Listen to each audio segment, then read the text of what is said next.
মা হওয়ার পর কাজ ও ব্যক্তিজীবনের ভারসাম্য রক্ষায় ৮ ঘন্টার বেশি কাজ না করার সিদ্ধান্ত নিয়েছেন বলিউড অভিনেত্রী দীপিকা পাড়ুকোন।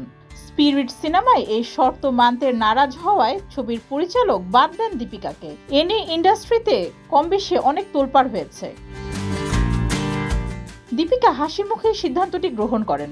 এতে বলিউডের অনেক তারকারা দীপিকার সঙ্গে একমত হন।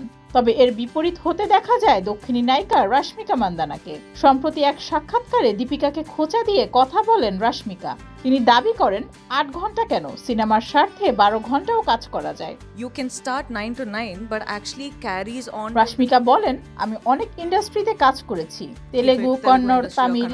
সেখানে আমি সকাল ৯টা থেকে সন্ধ্যা ৬টা পর্যন্ত মানে ৮ ঘন্টা কাজ করতাম। কিন্তু হিন্দি ছবিতে সকাল ৯টা থেকে রাত ৯টা পর্যন্ত কাজ করতে হয়েছে।